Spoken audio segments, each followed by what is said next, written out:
क्या आप एक ऐसी जिंदगी इमेजिन कर सकते हो जहां सोसाइटी आपके साथ पानी तक ना पिए, जहां पे आपके साथ हाथ मिलाना भी एक पाप समझा जाए, जहां आपको बाकियों से नीचा समझा जाए, जहां पे आपकी एग्जिस्टेंस, आपके होने को एक बोझ, एक वेस्ट समझा जाए। आपके घर में कोई बीमार है और डॉक्टर इलाज करने से मना करते, कोई मरता है मर जाए लेकिन इलाज नहीं करेंगे क्योंकि आप उनके जैसे नहीं। सेम दो हाथ हैं, दो आंखें हैं, दो कान है, एक नाक है, लेकिन तब भी आपको बोल दिया जाए कि आप अलग हो। कुछ ऐसा ही सोचा हो सकता है 7 साल के अंबेडकर साहब ने, जब स्कूल में उनको अलग ट्रीटमेंट मिलने लगा। बच्चे बुक्स पे इंक गिरा देते थे, उनकी बुक्स के पेजेस फाड़ देते थे और टीचर उन बच्चों को डांटने की जगह उन्हीं को डांट देती थी। बेवजह मारपीट होती थी। जो पानी का मटका था उसको टच करना अलाउड नहीं था। स्कूल का पीएन एक ग्लास से ऊपर से उनके ग्लास में पानी डालता था, फिर वो पानी पीते थे। क्लास के अंदर बैठ के नहीं पढ़ सकते थे, क्लास के बाहर बैठ के पढ़ते। ऐसे हालात में कोई भी बच्चा कहेगा कि मुझे स्कूल नहीं जाना, मैंने नहीं करनी पढ़ाई, लेकिन उस बच्चे ने इतना सब होने के बावजूद पढ़ाई नहीं छोड़ी, दुबक कर घर नहीं बैठा। कितना कुछ है जो हम बाबा साहेब की लाइफ से सीख सकते हैं। कुछ साल पहले जब मैंने बाबा साहेब की लाइफ को डिटेल में पढ़ा था ना, तो मुझे पर्सनली उनकी सोच, उनका फोकस, उनकी पेशेंस, उनकी रेजिलेंस, उनका माइंड, उनका विजडम बहुत पावरफुल लगा। बहुत कुछ सीखने को मिला। कोई बल को अपना हथियार बनाता है, कोई शांति को अपना हथियार बनाता है। बाबा साहेब ने अपनी एजुकेशन को अपना वेपन बनाया, अपना टूल बनाया, अपना मीडियम ऑफ स्पीच बनाया। और एजुकेशन के सहारे वो ऐसा लड़े कि जब भी इंडियन कॉन्स्टिट्यूशन की बात होती है, जब भी एजुकेशन की बात होती है, तो सबसे पहले उनका नाम आता है। उन्हें बाबा साहेब कहते हैं। बाबा साहेब का मतलब होता है रिस्पेक्टेड फादर, क्योंकि उन्होंने भारत के संविधान को ड्राफ्ट किया, इंडियन कॉन्स्टिट्यूशन को ड्राफ्ट किया है, इसीलिए उनको फादर ऑफ इंडियन कॉन्स्टिट्यूशन कहते हैं। आप इनकी बायोग्राफी देखोगे ना, तो आपको दो ही चीजें नजर आएंगी, स्ट्रगल्स और सक्सेस। स्ट्रगल्स और सक्सेस। इनके स्ट्रगल्स की बात करेंगे, इनके सक्सेस की बात करेंगे, और 3 वर्ड्स उनकी लाइफ के ऐसे जो आज हम अपनी लाइफ का पार्ट बना सकते हैं। इन्हीं की लाइफ का एक किस्सा सुनाता हूं। एक बार अंबेडकर साहब लंदन की एक लाइब्रेरी में बैठकर बुक पढ़ रहे थे। पढ़ने का बहुत शौक था उनको। वो पूरा दिन में सिर्फ एक ब्रेड का पीस खाते थे और बुक्स पढ़ते रहते थे। एक बार लाइब्रेरियन ने देख लिया और उनको बोला कि ये रूल्स के अगेंस्ट है, लाइब्रेरी में बैठ के खाना खाना अलाउड नहीं है, दोबारा यहां आने की जरूरत नहीं है। अब मेरे जैसा कोई होता, आपके जैसा कोई होता, हम कहते ठीक है नहीं आएंगे, या फिर कोई कहता सॉरी गलती होगी, आगे से ऐसे नहीं करेंगे। लेकिन अंबेडकर साहब ने साफ साफ ऑनेस्टली बोल दिया कि मैं कैंटीन का खाना अफोर्ड नहीं करता, मैं वहां बैठना अफोर्ड नहीं करता, इसलिए छुप छुप कर यहां पर मुझे ब्रेड खानी पड़ती है। वो लाइब्रेरियन जो कि एक ज्यूइश थी, उसने कहा आगे से आप मेरे साथ खाना खाओगे, मैं अपने घर से आपके लिए खाना लेके आऊंगी। अंबेडकर साहब की उस ऑनेस्टी की वजह से उस लाइब्रेरियन जो कि उनको जानती नहीं, कोई पहचान नहीं, वो हर रोज उनके लिए खाना लाने लगी। और मैं आपको यह भी बता दूं कि अंबेडकर साहब की पर्सनल लाइब्रेरी में 50,000 बुक्स हैं, 50,000 किताबें हैं। और इतना ही नहीं, अंबेडकर साहब ने अपने लाइफ टाइम में 26 डिग्रियां ली। उन्होंने इकोनॉमिक्स में ही टोटल 29 कोर्सेज लिए, सोशियोलॉजी में 6, फिलॉसफी में 5, एंथ्रोपोलॉजी में 4, पॉलिटिक्स में 3 और एक जर्मन और फ्रेंच एलिमेंट्री लैंग्वेज में। हमारे यहाँ पूरे एरिया में इतनी डिग्रीज नहीं होती जितनी उन्होंने अकेले करी।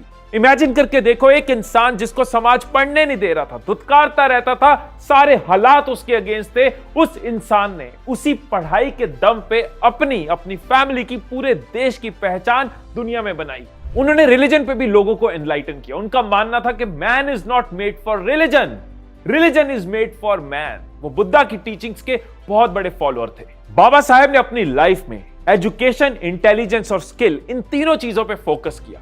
वो अपने आप को एजुकेट करते रहे, अपनी इंटेलिजेंस पे काम करते रहे, और इन दोनों की मदद से अपनी स्किल को ग्रो करते रहे। ये फॉर्मूला हमारे लिए हो सकता है कि एजुकेशन गेन करते रहो, अपनी इंटेलिजेंस पे काम करते रहो, और इन दोनों की मदद से अपनी स्किल को ग्रो करते रहो। फाइनेंस की बात करें तो आज हमारा पूरा देश फाइनेंस के लिए किसके ऊपर डिपेंडेंट है? आरबीआई के ऊपर। मनी की वैल्यू डिसाइड करनी हो, फाइनेंस को लेकर कोई डिसीजन लेने हो, मनी की टर्म्स में कुछ भी हो, आरबीआई डिसाइड करता है। क्या आपको पता है कि आरबीआई की फॉर्मेशन जिन 2 किताबों पे हुई है, वो दोनों किताबें बाबा साहेब ने लिखी हैं। पहली किताब the evolution of provincial finance in British India, और दूसरी the problem of the rupee. आप इमेजिन कर सकते हो कि एक फाइनेंशियल इंस्टीट्यूशन जिसने पूरे देश के पैसे को संभाल कर रखा है, जिसने पूरी इकोनॉमी को बांध कर रखा है, उसकी वर्किंग एक ऐसे आदमी ने डिसाइड करी जिसके पास बचपन में पढ़ने की फैसिलिटीज भी ढंग से नहीं थी। और इतना ही नहीं, बाबा साहेब ने विमेन लिबरेशन के लिए भी आवाज उठाई। उन्होंने कॉन्स्टिट्यूशन के अंदर विमेन के लिए सिटीजनशिप, जस्टिस, इक्वालिटी और लिबर्टी के बेसिस पे राइट दी, और वो भी तब जब ये सब एग्जिस्ट नहीं करते थे। और हम सबको पता है वो लॉज आज भी इंप्लीमेंट होते हैं। इनफैक्ट उसमें अपडेट्स हैं, जैसे पार्टीज में विमेन के लिए सीट होना, इंस्टीट्यूशंस में उनके लिए पोजीशंस होना। ये मेरा मानना है और आप भी इससे अग्री करोगे कि जब एक इंसान परेशान माहौल से उठता है तो वो अपने साथ साथ दूसरों का भी ध्यान रखता है। उसके अंदर गरूर नहीं आता, उसके अंदर एक जज्बा होता है दुनिया बदलने का, दूसरों को भी उठाने का।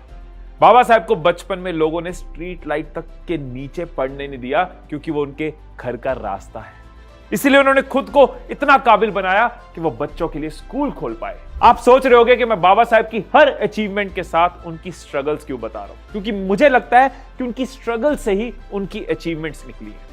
उनके पास फैसिलिटीज नहीं थी, पावर नहीं थी, रिसोर्सेज नहीं थे, लेकिन उनके पास सोच थी, उनके पास माइंडसेट था। अगर मुझसे कोई पूछे कि उनकी लाइफ से क्या सीखा है, तो 3 वर्ड्स मैं आपके साथ शेयर करूंगा जो उनकी स्पीच से ही निकले हैं। ये 3 वर्ड्स हम अपनी लाइफ का भी पार्ट बना सकते हैं। पहला वर्ड है एजुकेट। बाबा साहब की लाइफ से ये क्लियर नजर आता है कि एजुकेशन वो चाबी है जो हमें बहुत आगे लेके जा सकती है।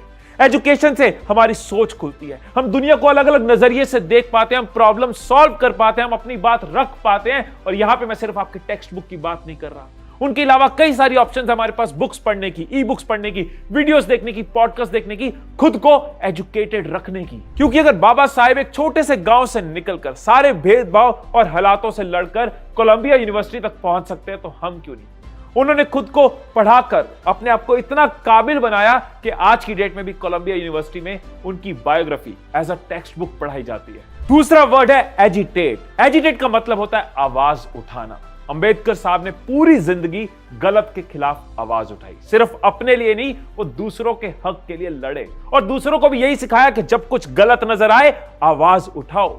जब वो बाहर गए पढ़ने, अब बाहर चले गए, पढ़ लिया, बाहर सेटल हो सकते हैं, कई तरह के लालच आ सकते हैं, अपनी जिंदगी को अलग ट्रैक दे सकते हैं, लेकिन उनके माइंड पे वो कंट्रोल था, वो अपने रूट्स के साथ कनेक्टेड थे, अपना पर्पस क्लियर था।